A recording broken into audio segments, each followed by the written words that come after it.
All right. Hey everyone. My name's Parker Hanson. I'm a third year family medicine resident here at UW. Interested in sports medicine, which leads me to my presentation today, delivered in a slightly different format than you may be used to, due to the fact that I am 29 years old and still do not quite understand time zones. So I appreciate your guys' flexibility with this, and want to also let everybody know that there should be some follow-up materials related to this video, and that my email would be open to any questions that anybody may have regarding the presentation. So my presentation is called Heads Up, Outpatient Evaluation of Concussion in Pediatric Patients. This stems primarily from my interest in sports medicine, but also I see this as pretty applicable to everybody who works in the primary care setting, because not every child who hits their head out on the playground playing tag, or even suffers a concussion during a organized sporting event is going to seek out a sports medicine physician for evaluation. So it's important that we all know both how to identify a concussion, and then also to be able to objectively determine whether or not they are improving from the concussion. So objectives for this presentation, first one being to gain an understanding of when certain physical exam maneuvers may be used in the evaluation of concussion in a pediatric patient. So long objective there, but basically what we need to understand is that children, as we all know, develop and have different skills at different ages. And so sometimes our evaluation of a patient is going to be limited not just by the symptoms that they're having, but also by their baseline abilities and their baseline level of development. So hopefully we'll be able to gain a better understanding of when we would consider uh, not failures in an exam, which we'll talk about, but different baselines based on a patient's age. The next thing we'll talk about is we'll review some common physical exam maneuvers used in the evaluation of a concussion. So there is a YouTube video link that will be included in the email coming out with this presentation, that will walk us through different in-office, fairly simple physical exam maneuvers that can be used on pediatric patients or adults for the evaluation of a concussion. And lastly, it's always nice to have an objective tool. So we'll briefly talk about some objective tools that providers can utilize specifically in pediatric patients for the evaluation of a concussion, either in the office or on the playing field.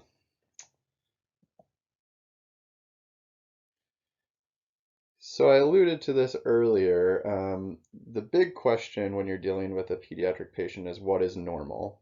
Um, we see 9-month-olds that are walking. We see 9-month-olds that aren't crawling. We see 5-year-olds who are very coordinated and are able to jump on one foot with their eyes closed. Might be really good at jumping rope. And then we see 5-year-olds who trip just walking uh, up a flight of stairs. So every child is going to be different. Every child is going to have a differing level of coordination and capabilities. And we'll talk a little bit about how we could identify some things that are abnormal for a child or different from their baseline.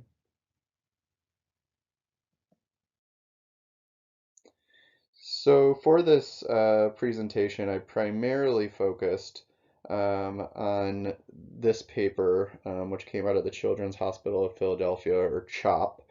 Um, it's called Vestibular and Oculomotor Findings in Neurologically Normal Non-Concussed Children. So the questions that we asked in the objectives is exactly what this paper was trying to figure out. So we'll talk a little bit about how the study was designed and who was selected. But I do want to point out that in conjunction with this presentation and this paper, actually, I want to highlight a podcast called the Pediatric Sports Medicine Podcast.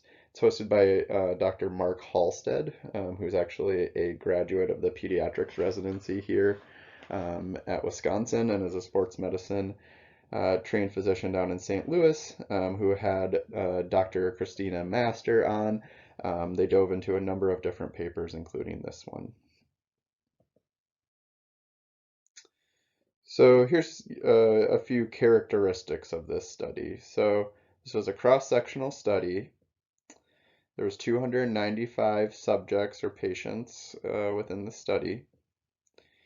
Ages ranged from 6 to 18 years old and were divided into different age categories, which we'll discuss a little bit later.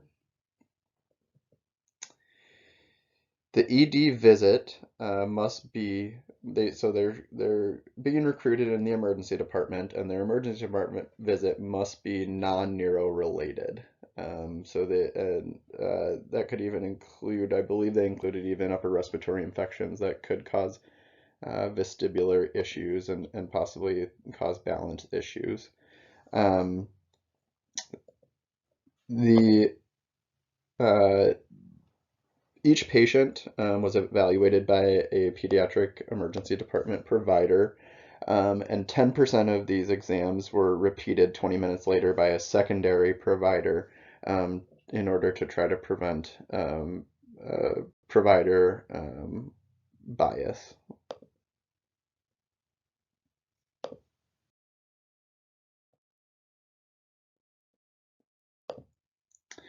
So here's some terms that all of us, definitely remember, I'm sure.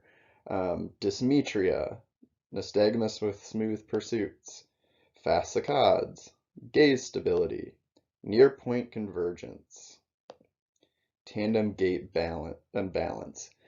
Some of these are very straightforward. Others, if you pulled any physician off the street and asked them to perform some fast saccades or fast saccade testing, they might not know exactly what you're talking about. And that's exactly the way that I felt. I felt as though I could do a decent neurological exam, but wasn't sure of the minutia that really was important when determining what is different in a child.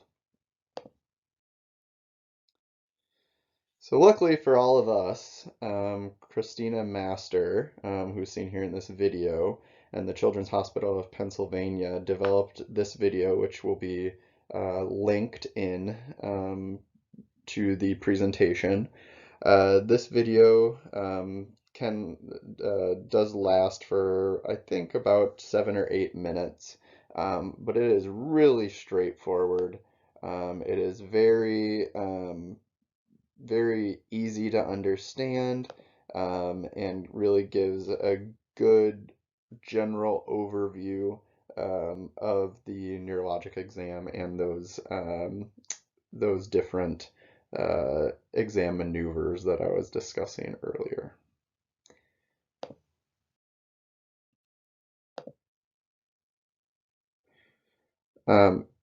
If you do have a chance, please, stop this recording, open up another tab, and watch that video. And after you watch that video, you may get a better sense of what we're going to talk about here with the results. So conclusions, what did they really find out in this study?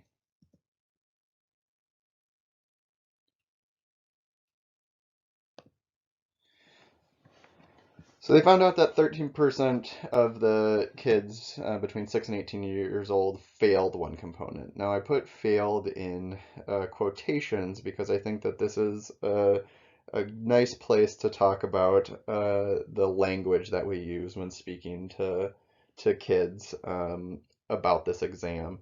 So both Dr. Halstead and Dr. Master really stress the avoidance of the word failure when you're talking about these tests. Just because a child may not be um, at a developmental point that they're able to complete the exam appropriately does not mean that they have failed this component. Really what it means is that they have an altered base or a baseline that is indeterminate. A failed component might not necessarily mean a concussion. So that's something to keep in mind and something that this paper was trying to help us figure out. 5% again failed two components. The female failure rate was slightly higher than the male rate.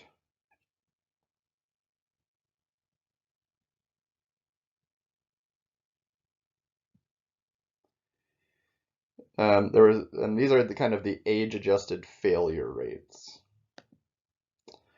So between the 6 to 8-year-old group had a failure rate of about 15% on one or more components.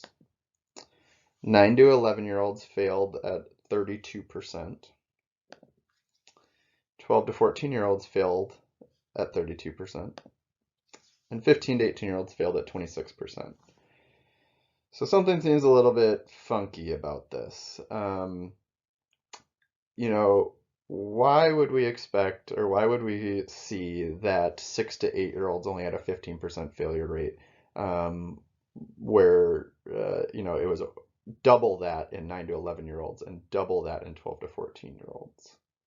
Well, the key here is that all of these things need to be taken into with context.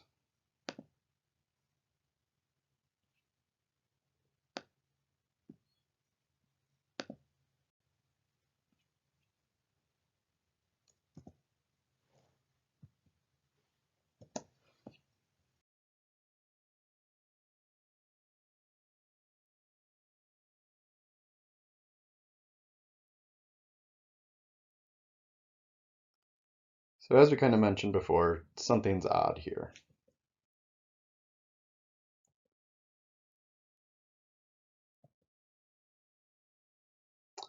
Well, that explains that. So here's kind of the reason for those percentages. So 52% of 6-year-olds were unable to complete the exam, and 77% of 7-year-olds were unable to complete the exam. So again, this brings up an excellent point about the context of doing the exam. So there's a huge amount of neurological development that's occurring, between the ages of 6 and 8. And basically what my interpretation is, and what the interpretation on the literature review of this is that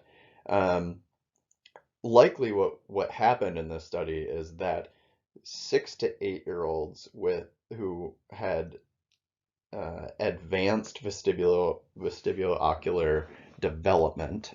So these are the top percent of kids who, in terms of their ability to balance and complete the exam, were really selected because those were the only ones in this age group that were really able to come close to completing or complete the exam.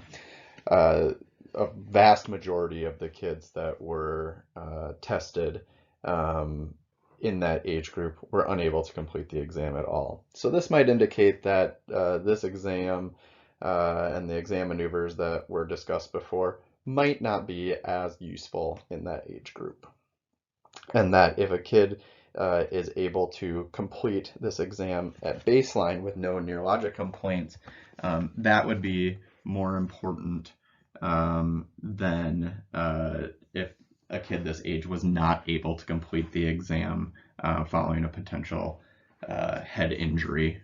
You really need that baseline exam and the context of this child. Really for all the children here, but more specifically in that age group.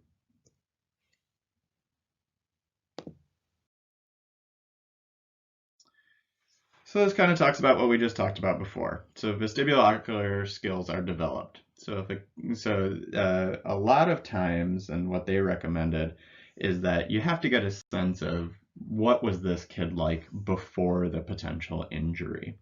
So everybody knows, or everybody, maybe it was yourself, maybe it was a friend, anytime they get into a car, they'd get motion sick.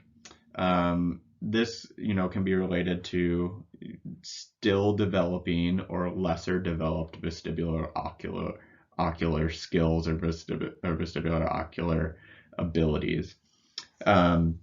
So if a kid gets motion sick while riding in a car down the street, you may consider failures of this testing less useful. In contrast to that, if a kid loves riding roller coasters all day and now gets dizzy watching your finger, the testing is probably more reliable. So they likely have more developed vestibulo-ocular skills because of their ability to ride roller coasters and not get motion sick and be able to refocus on things. And now even a simple task causing symptoms, probably more concerning.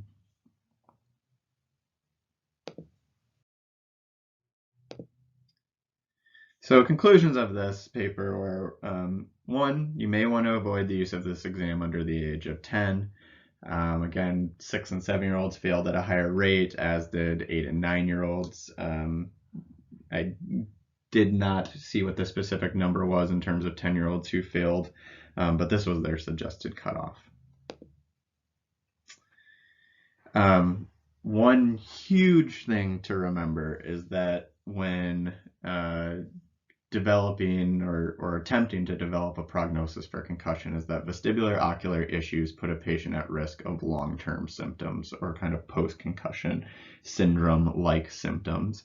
And so it's really, really important that we develop an understanding of whether or not this kid is having vestibular-ocular symptoms related to a concussion, because addressing these early and aggressively and appropriately could prevent some of those sequelae that occur for kids who struggle with post-concussion syndrome for weeks, months, years after the fact. I do want to just take a little bit of time to kind of make a brief aside to this presentation and talk about the importance of the return to learn and return to play protocols. It's kind of outside of the scope of this specific presentation, but it's something that I really encourage everybody to look up and read about, especially in a pediatric patient. There are so many different things that can cause issues for them after the acute event. So whether they have a delayed return to learn, that means that they're not in school, they're not getting both the intellectual development and the social development that occurs. A lot of times this can lead to feelings of isolation in kids, and can, and we do see higher incidence of depression and anxiety after concussion. And so, and I think this is an area of developing research and interest for a number of people, is to kind of determine how much of this is specifically related to the concussion, how much of this is specifically related to the recovery, and how much of this is baseline issues that the child was likely to deal with even without the concussion. But regardless, making sure that kids are set up with a plan, things are communicated well, expectations are set, can really provide some organization and some stability for kids and their parents who are really experiencing just day-to-day fluctuations and symptoms. I can't stress this enough. Everything needs to be taken in context. There is a story told in the podcast related to the review of this article about a 10-year-old hockey player, an advanced hockey player, had very good balance, very good stick handling, definitely had good range of motion, suffered what they thought was a concussion, continued to show abnormalities in this vestibular ocular exam, and it was found out that he had a brain tumor. So these exams obviously have some use outside of the evaluation of a concussion, and knowing the baseline of that child can really help, especially in situations like that where the picture is changing. Lastly, and again, this is another reiteration, avoiding the use of the word failure, because someone who is normal may fail, somebody who has normal development may fail some of these tests, but the important thing is to get a sense of that baseline. So I'd like to, transition briefly to some of the objective measurements that can be used, these tools that are helpful for all clinicians. This would be the Child SCAT 5, so it's the Child Sport Concussion Assessment Tool, 5th edition.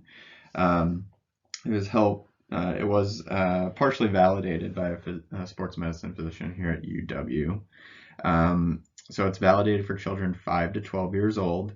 The evaluation can take place and is separated into two different settings, either in the office or off field, or in the immediate post-injury state, maybe on the sideline.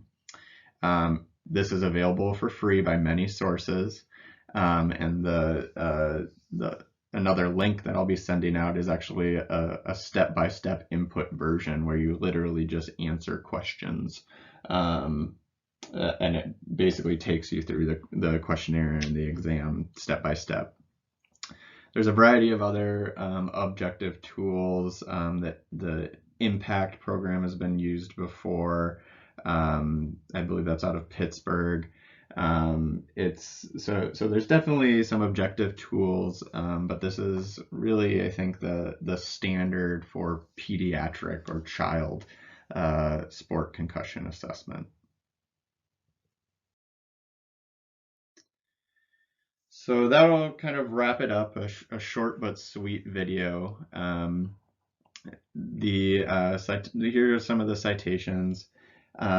I hope that you have an opportunity to watch the linked videos to this presentation, because I think that those really help to provide a lot of context, and even kind of playing around with the online assessment tool, such as the Child SCAT 5, can maybe help calm the nerves a little bit the next time you see a child in the office whose parents are concerned that they might have a concussion.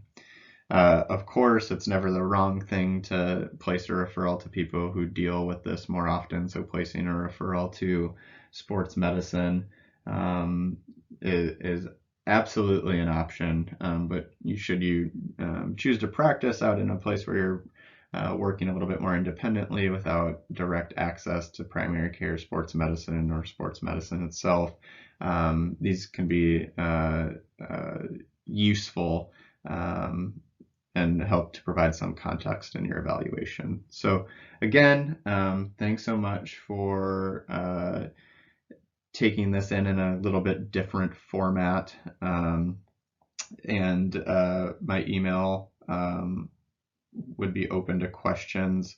I love talking about concussion. I love talking about return to learn, return to play.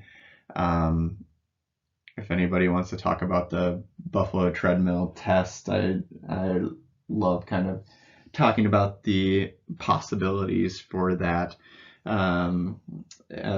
which would be kind of a sub-threshold exercise, return to play kind of guidelines. But I will just want to leave you with the idea that baseline is the most important thing. And again, please reach out if you have any further questions. Thanks.